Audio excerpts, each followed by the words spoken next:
भगवान कृष्ण राम जब कभी भी कोई अवतार लेते हैं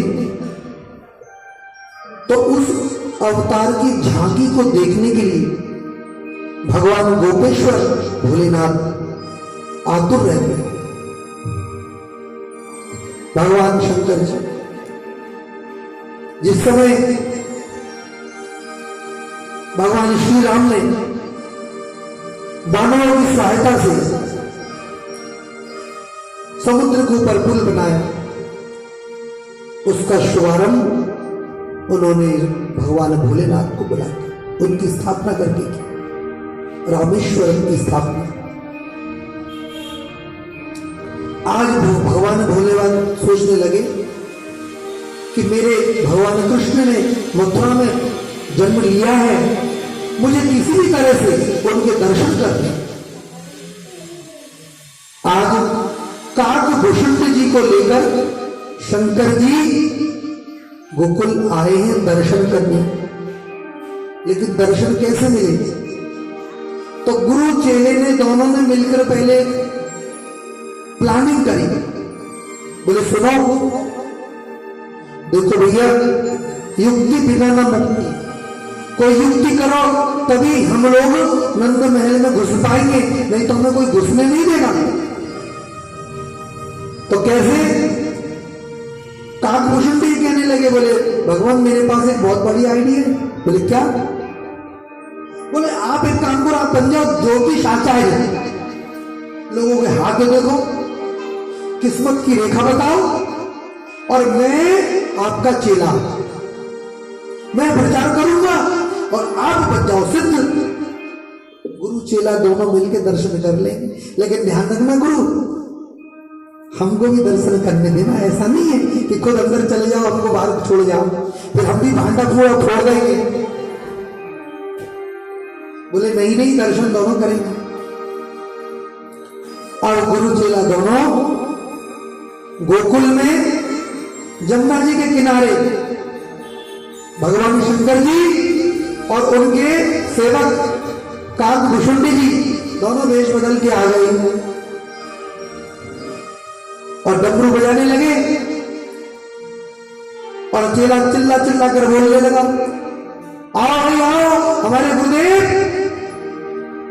सैकड़ों सालों से हिमालय में तपस्या कर रहे हैं, बहुत बड़ी ज्योतिषाचार्य है, आपका भूत भविष्य वर्तमान सब कुछ बताएंगे और वो भी बिल्कुल फ्री। प्यार से बोलो जय श्री कृष्ण। अब आप तो जानते फ्री का माल है, फ्री में अगर बाजार में जहर भी बिकता है ना, मिलता है, तो लोग लाइन में लग के ले लेते हैं। तो लोगों ने पूछा भाई ये जहर बिक रहा है, तो जहर बट रहा है फ्री में, तो आप लोग जहर से क्या करोगे? बोले भाई कभी सुसाइड करने की इच्छा हो तो कौन खरीदने जाएगा, पहले से घर में रख लो। जय श्री कृष्ण, जय श्री कृष्ण। लोग बाग फ्री, ये फ्री में ये नहीं सोचता कि मेरा क्या लाभ हो जी। तो उन्होंने वही बात पहले भगवान भोलेनाथ के चेला ने कर दी, फ्री, तो भीड़ लग गई। अब भैया किसी का हाथ देखे, किसी का पैर देखे, और दूसरी तरफ मैसेज पहुंच गया गोकुल में नंद बाबा के महल में भगवान कन्हैया को। उनको ध्यान आया, अरे मेरे दर्शन के लिए भोलेनाथ बैठे, अब कैसे करके उनको अंदर बुलाया जाए, हमारी बड़ी इच्छा है उनसे मिलने की। आज सुबह से ही लाला रो रहे हैं और किसी के चुप कराने पे वो चुप नहीं हो रहे। बड़ी बूढ़ी माता कहने लगी किसी का नजर लग गया है, किसी को बुलाओ, कोई जादू करवाओ, कोई टोटका करवाओ। तो माता यशोदा की एक प्रिय दासी, बड़ी बूढ़ी, वो वहां से गुजर रही थी और उसने देखा कि ये महात्मा ने बहुत सारे लोगों को इकट्ठा कर दिया है और हाथ देख रहे हैं, तो वो बीच में आई, उनको देखकर सब हट गए। बड़ी बूढ़ी आके कहने लगी, बाबा ये बताओ तुम ये हाथ ही देखना जानते हो ना, टोना टोटका भी आता है? बोले कैसे? बोले हमारी जो महारानी है ना, उनके लाला जो है ना सुबह से रो रहा है, उसको शांत कर सकते हो? अगर कर लोगे ना तो मुंह मांगा इनाम मिलेगा। आज तक जो नहीं देखा सो मिल जाएगा। मैं दिलवाऊंगी, मैं खास हूं उनकी दास। इतना सुनते ही भगवान भोलेनाथ क्या बोले मालूम? बोले भैया अरे इसके तो हम स्पेशलिस्ट हैं, अरे ये तो हमारे पुरखों का धंधा है, पहले का काम हमारा यही था, टोना टोटका करना, नजर उतारना, ये तो हमारा बाप दादों का काम है। बायत क्या करोगे? एक बार ले चलो हमको। तो दासी कहने लगी मुंह मांगा इनाम मिल जाएगा, चिंता नहीं करना, खुश करके भेजेंगे तो। और गुरु आगे आगे पीछे चेला, चेला बार बार कहता गुरु मेरा ध्यान रखना, थोड़ा मेरा ध्यान रखना, कहीं अकेले अकेले घुस जाओ अंदर, मैं पीछे रह जाऊंगा, तो सारा किया करा है मेरा है। शंकर जी कह रहे भैया चिंता मत करो, मैं तुम्हारा भी ध्यान रखूंगा भाई। और दोनों महल में घुस गए, और जैसे ही महल में घुसे मैया यशोदा दासी के कहने पर उस लाला को ले आई। लाला भोलेनाथ को देखे और जोरों से रोए। भोलेनाथ आज मन ही मन कह रहे प्रभु आज कैसी लीला दिखा रहे हैं। भगवान भोलेनाथ ने लाला के दोनों चरणों को पकड़ लिया और उनको दबाने लगे। प्यार से बोलो जय श्री कृष्ण। और काकभूषण जी कहते गुरु एक पैर हमको भी दे दो, दोनों में आप लग गए अकेले अकेले, हम देखो पहले से बार बार बोल के आए हमारा ध्यान रखना। अब काकभूषण जी को भी एक पैर मिल गया सेवा के लिए। भगवान भोलेनाथ जैसे लाला को गोद में लेते हैं, लाला ने रोना बंद कर दिया। इतना देखते ही मैया यशोदा को यकीन हो गया ये बाबा बहुत पहुंचा हुआ है। सुबह से हमने इतने यत्न कर लिए लेकिन लाला को हम चुप नहीं करा पाए, ये बहुत पहुंचा हुआ सिद्ध महात्मा है। बाबा कहां से आए हो? बोले मैं हिमालय में तपस्या करता हूं, वहीं से आया है। बाबा बीच बीच में पधारा करो, आ जा करो हमारे। और सुनो जो मांगोगे सो मैं दूंगी, लेकिन हमारे लिए एक काम और कर जाओ। बोले क्या? बोले काम ही कर जाओ, ऐसे कोई मंत्र दे जाओ या टोटका कर जाओ हमारा लाला दोबारा नहीं रोए। बोले भैया मैं अभी उपाय बताऊंगा, तो सब करके जाऊंगा।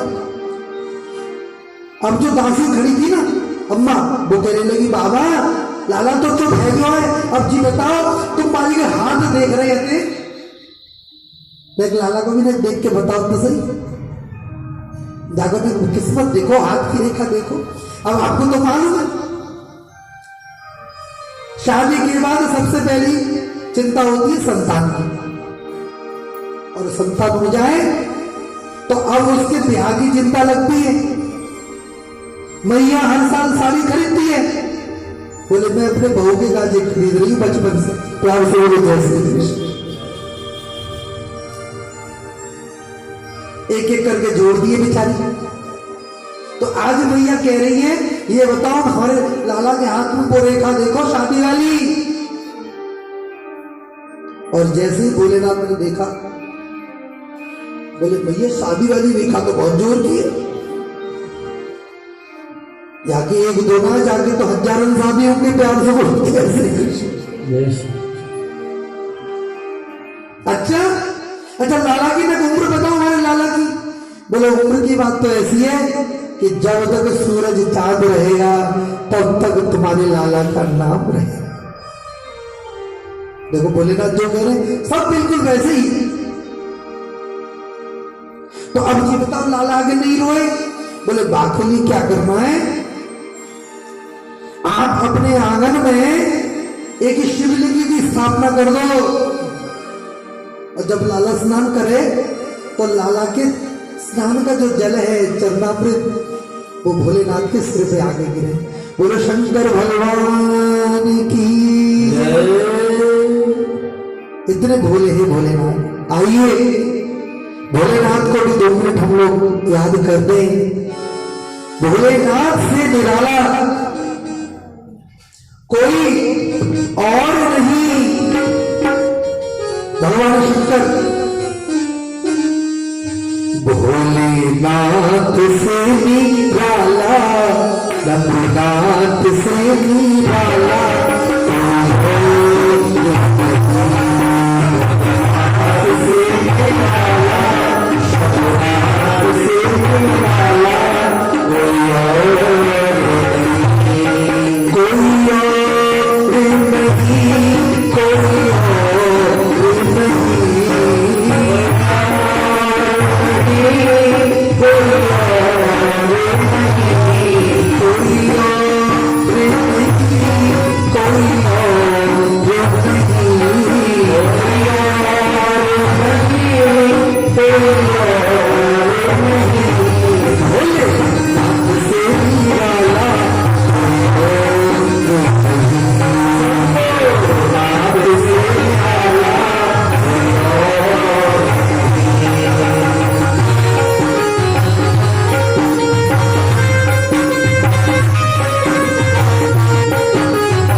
प्रकार भगवान भोलेनाथ आज भगवान श्री कृष्ण के दर्शन करते हैं और दर्शन करके चरण स्पर्श करके कैलाश लौट जाते हैं।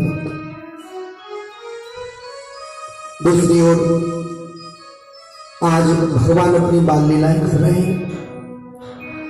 इधर कंस एक के बाद एक राक्षसों को कृष्ण को मारने के लिए भेजते हैं, जिनमें एक तृणावर्त नाम का राक्षस को भेजा। तृण माने घास, घास फूस के रूप में, आंधी तूफान के रूप में हुआ है, लेकिन भगवान ने उसका उद्धार किया। एक बार भगवान श्री कृष्ण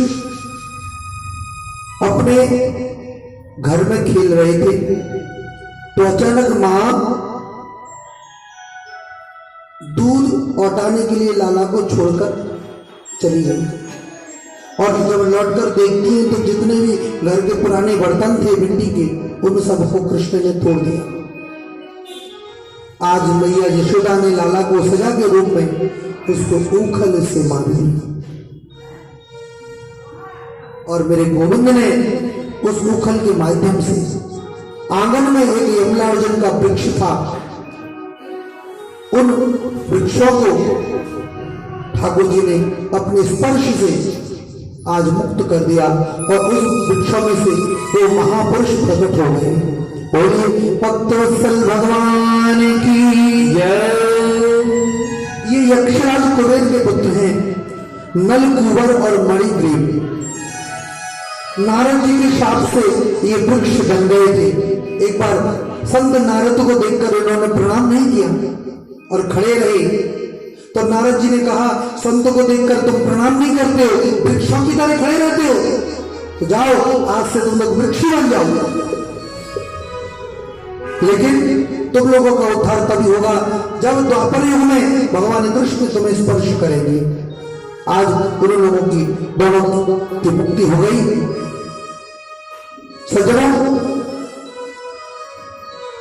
श्रीमद् भागवत में एक लीला है जिसका नाम है माखन चोरी लीला, और इस लीला के बगैर तो भगवान की बाल लीला अधूरी ही मानी जाएगी, क्योंकि भगवान को हम लोग माखन चोर भी कहते हैं। लेकिन पहले कथा सुनने से पहले ये जानना होगा कि ये माखन चोर हैं, ये कौन है, इनके घर में क्या स्थिति है। तो बता दें, भगवान श्री कृष्ण जिनके घर में, जिनके आंगन में, जिनकी गौशाला में 9 लाख गौएं होती है और वह दूसरे के घर में माखन चुराने जाता। माखन चोर, सोचिए, मिठाई, हलवाई का बेटा कभी मिठाई नहीं खाता, कहते हैं कि नहीं? घर में इतना मिठाई देखकर कोई उसकी इच्छा नहीं करती। और जिनके घर में 9 लाख गौएं हैं तो उनके क्या माखन मिश्री की कोई कमी है क्या? नहीं। सबसे पहली बात, आइए तो फिर क्या है जानते हैं भक्तों। एक बार भगवान श्री कृष्ण के मन में आया क्यों ना इन ब्रज गोपियों के साथ, ब्रजवासियों के संग कोई लीला करी जाए। और भगवान श्री कृष्ण इन ब्रज गोपियों के घर माखन मिष्टी चोरी करने जाते हैं। माखन मिष्टी तो खाते हैं और आते समय बर्तनों को भी तोड़ के आते हैं, फोड़ के आते हैं।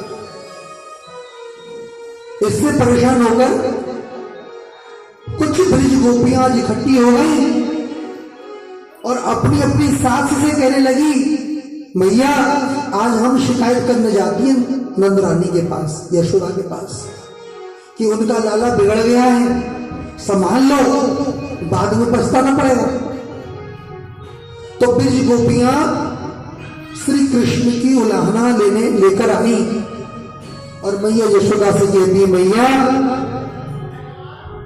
ये जो तेरा लाला है ना, ये हमारे घर में आता है और हम हमसे बिना पूछे माखन मिष्टी चोरी करके खाता है। सबसे पहले मैया जशोदा अपने लाला का पक्ष लेती है। बोले अगर मेरा लाला कभी आ जाए तुम्हारे घर तो चोरी करने की क्या जरूरत है, तुम खिला।